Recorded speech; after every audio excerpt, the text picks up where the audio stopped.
It's actually really nice to be storytelling tonight because in my family, it's my grandpa that was the real storyteller. And when I was little, he started every story the same way. He would take me on his knee and he would say, "When I was a little girl." And I would say, "Grandpa, you weren't a little girl, you were a little boy." And he would say, "No, I was a little girl just like you. And you're going to grow up to be an ugly old man just like me." And I would cry.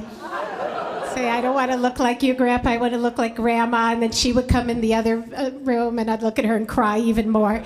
And so as a result, I've always been a little frightened of growing up.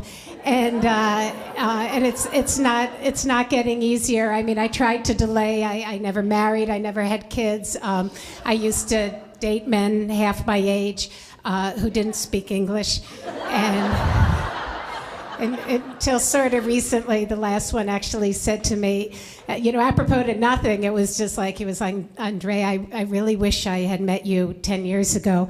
And I was like, "Giovanni, you would have been 16. And he said, "Yes, but you must have really been something." Yeah, so I'm dealing. I mean, it's been almost a daily humiliation now. The boys downstairs from me, Jonah, who was turning 24, invited me to his birthday party. And I was thrilled to be included. I love that my building gets along. And it was Friday night from 8 to 12, so I thought, okay, I'll go down at 10 and I'll bring him a little gift and stay for 20 minutes and go back upstairs. And so this was a few Fridays ago, and I come downstairs. There's 30, 40 people there, I don't know. And the party comes to a screeching halt. I mean, if there were a record player, you could have heard it go, and the first guy comes up to me and he goes, "Are we making too much noise?" And I didn't even get what was going on. I'm like, "Oh, make all the noise you want. I live upstairs." And the second guy goes, are you calling the cops?" And I sort of sheepishly said I was invited. And at which point a guy comes out of the kitchen and he does a beeline towards me and he goes, "Hi, are you Jonah's mother?" At which point I just said, "Yes, I am." And mind you, this is San Francisco, so Jonah has 2 mommies. And in 5 minutes, I was, variously mistaken for a psychotic neighbor that would be calling the cops at, 10 o'clock on a Friday night to the lesbian mother of the birthday boy. I mean, any of which I could have been.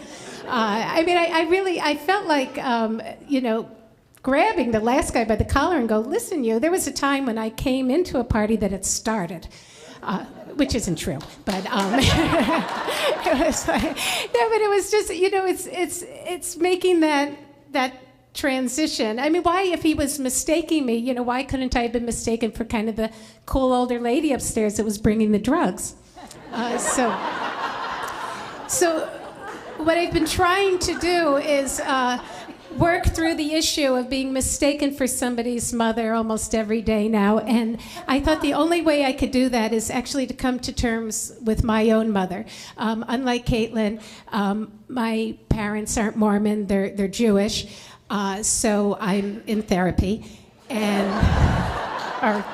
I'm in therapy. And I love my therapist, Dr. Nanek Gartrell.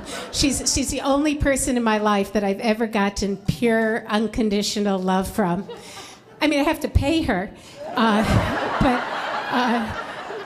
she does this kind of strong, feminist, Jungian, kind of proactive, happy therapy. I actually don't get to see her that often anymore because she's written sort of this best-selling book. I don't know if you have it in the library. It's for strong women who have trouble negotiating in other areas, and it's called My Answer is No, If That's Okay With You.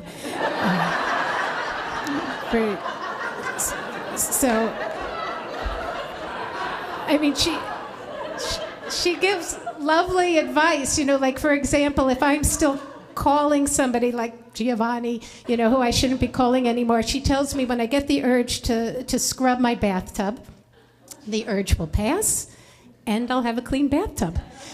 So what happened was I decided that I really actually did want to work through issues with my mother, who's, I'm embarrassed to say, I never got along with. I'm a fairly easygoing person, but she can get me screaming and crying within 2.5 minutes.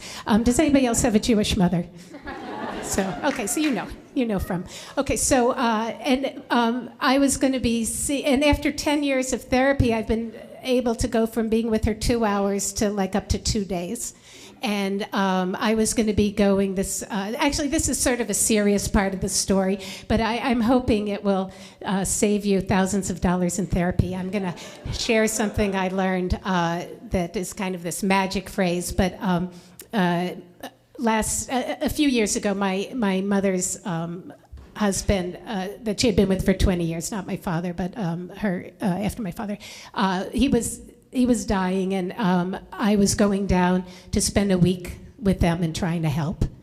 And I went to my therapist and I said, how am I gonna deal with my mother? I don't want to be fighting with her. It's not the time. I want to be helpful. But when she starts in on me, like, what are you doing with your life? Why are you writing puzzles? Why don't you go to law school? I'm in my 50s. It's like, it's not too late. And Nanette sort of looked at me and she said, well, when she starts in on things, just look at her and say, I'm sorry you're upset. What can I do to help? And I was like, oh, that is so not me.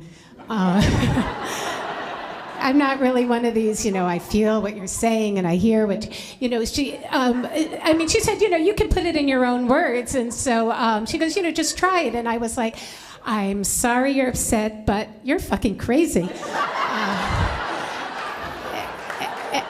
And she was like, no, I'm sorry you're upset. What can I do to help? And I'm like, I'm sorry you're upset, but, don't take it out on me. And she just says, no, you say you're sorry. And I said, well, the thing is, I'm not sorry. She's sort of upset, if her husband's dying or if you ate the last piece of cheese that she was saving. So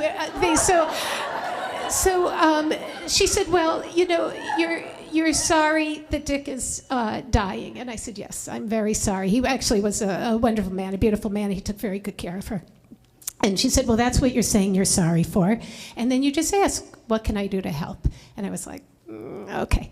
So I go down, and it was a very dramatic and rough and sad time. And they would send me out for Band-Aids. I'd come back with 1.5 inches. They wanted 2.5 inches. I'd have 2 boxes. They really only wanted 3. And, it was like I could do no right. And by the third day, things were starting to build to a head. And I don't remember what they sent me out for, but I came in, and my mother just grabbed whatever I had and said, "Ugh, you're finally back." And the old me would have said, can't you just say thank you or hello or whatever, but instead, she just kind of went, you're finally back, and grabbed what I had, and I took a deep breath, and I looked at her, and I said, I'm sorry you're upset. What can I do to help?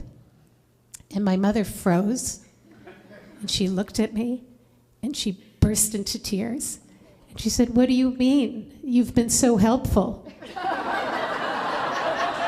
We don't know what we would have done without you.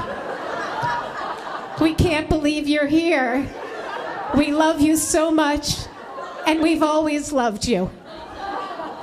And I'm standing there thinking, are you telling me that for the last 40 years, all I had to say was, I'm sorry you're upset, what can I do to help? And it has saved my life, and I now actually get along great with her. She's in her 80s, she's alive, she's well, and she's never caught on. Whenever it's getting a little whatever I say, and the tears, and she tells me how much she loves me. And so what I want to do is, since not everybody can go to Nanette, I thought maybe we could just sort of try it as a group, so you'll have that in your arsenal of ways to deal with difficult people. So how about on the count of 3, I'm sorry you're upset, what can I do to help? So 1, 2, 3. I'm sorry you're upset, what can I do to help? Nothing. You've been great. I love you. Great.